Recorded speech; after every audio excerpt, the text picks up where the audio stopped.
this video, I'll be showing you exactly how long you need to test your Facebook ads, how you can track the performance of the ads that you're testing, and also how you can build a repeatable weekly testing system so that you can actually scale your brand with Facebook ads. So just before we jump into this, I just wanted to show one of our client accounts where we've almost reached $1 million in revenue in just the last 90 days. We've spent over $300K on ads and we're at a $4,000 daily budget. And that's all using this exact Facebook ad testing system. How long do we actually test each Facebook ad? So every ad we run for at least 7 days. And a good context for this video is my other video on the correct campaign structure you're supposed to have for Facebook ads. Very important. So if you haven't watched that already, I'd recommend watching that first and then watching this video, because it's going to make a bit more sense in terms of terms that I use, and just because the campaign structure that I use is the correct thing you're supposed to have for this this testing strategy, essentially. So the only time we will turn off a test early is if it takes a majority spend and has a high CPA. So let's say I spend $1,000 a day. I have a good ecosystem going. I have good ads. I have a good CPA. Let's say my target CPA is 25. I start my test, not much spend the first day, not much spend the second day. But on the third day, it takes, let's say 70% of the spend. It takes $700 and the CPA shoots up to 35, 40 or something. Or sometimes that's also okay on the third day. Let's say it jumps up to 60. More than twice as much as my target. In that case, I'll probably be turning that one off because it's getting a lot of spend, it's getting a lot of traction from Facebook, but people are not really converting. In that case, specifically, what would you do is you turn that one off and you try to work on converting those people better. If that is changing the offer or changing the CTA of the video or changing the landing page. Usually that's going to be a landing page issue though, but that's a whole separate topic. Sometimes ads need time to optimize and find the right audience. That's why we give every ad at least 7 days, so that really sometimes even on the 7th or the 8th day is when things start to really take off. Usually it's going to be pretty right away, but sometimes it can take time for Facebook to kind of figure out what it is you want to do and who are you targeting, and then it'll start working. Now I'll show you my weekly testing routine. My new tests go live every single Monday. I don't really ever veer off of that unless it's like something very urgent or something I need to test before like a big sale or something. But generally all my tests go live every Monday, and then I let them run for a full 7 days until the next Monday. So then every Monday I know that both my new tests are going live and my tests from the prior week are done. Doesn't mean I turn them off, but that means every Monday I know, okay, now let me check what happened. What does the CPA look like? What does the frequency look like? How did they spend in the last 7 days? And then from there, I can start turning off single variations of them, or turning them off completely, or just letting them be on. And generally, I leave all my ads on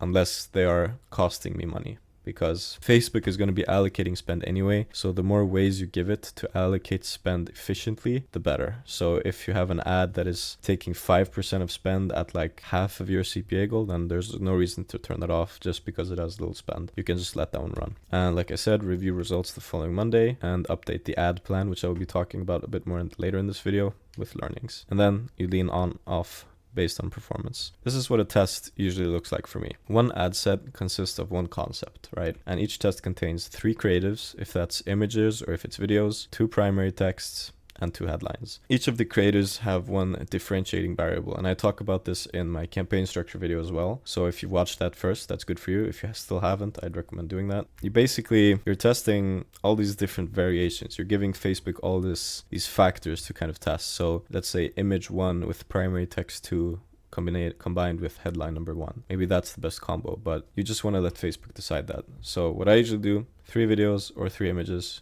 2 primary texts and 2 headlines, and then that's what a test kind of consists of, right? So before we get into the 80-20 testing rule, if you've gotten value from this video so far, I'd really appreciate if you subscribed, liked, comment, and all of that stuff. It really helps out a lot. The 80-20 testing rule. 80% of your ads are going to be iterations on winning messaging. So if you're just starting out with your ad account, then you don't really need to care about this because you have not found any winning messaging yet, right? You want to find the winning desire with your audience. Like, what do they correlate with the most? How can you make the most money? In which market, which awareness stage, which sophistication stage is your market? All of this market research, all of the stuff you need to find out so that you can make the most money with your advertising efforts, right? And once you've gotten that winning messaging, then let's say you launch 5 new ads a week. 4 of those ads should be iterations on the winning messaging that you've found out, while 20% of the ads should be new angles, new desires, and new problems. So that way, every week you're kind of doubling down on stuff that already works to try and find an even better thing that works within what works, if that makes sense. And then you're also every week trying to find new angles and new desires. So then you might as well discover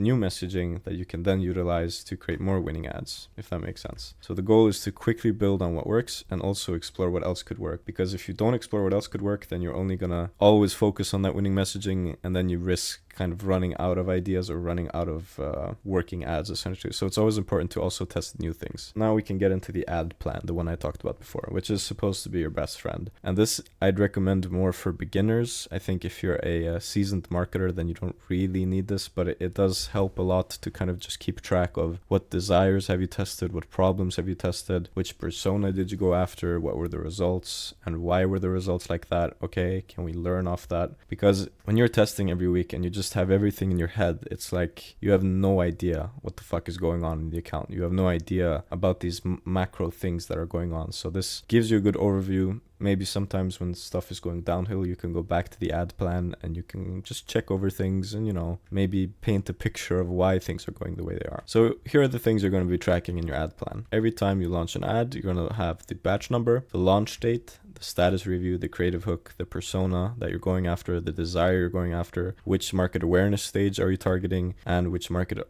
sophistication stage is your audience in. And then after 7 days, when the ad has run, you've already logged it the day you launched it, then you update it with the result. Did it have a good CPA? Did it have a high CPA? Was the spend good? Like what happened? What worked? What didn't work? And then you want to write down a hypothesis for why. And the good thing doing this is that you're kind of wiring into your brain to not make that mistake again, rather than if you're just thinking it and then a week later you forgot anyway, because you're a shitty marketer. You have to remember it, and then you're not going to make that mistake again. And then eventually you're going to be scaling, right? So this is an example of what my ad plan looks like. As you can see all the way to the left, you have your batch number, your status, launch date, review, creative hook, and so on. And you can color code it. That's what I did. You have your batch number here, and then you're like loser, winner, winner, loser, no spend, no purchases, high ROAS, low spend, high spend, medium, low CPA. So there's a bunch of different like combinations of things I've written down, but optimally the one you really want to go for obviously is high spend, low CPA. That's going to be your best scenario, but it kind of also depends what kind of ad you're making, because if you're making a bottom of funnel ad going after product aware people or even aware people, then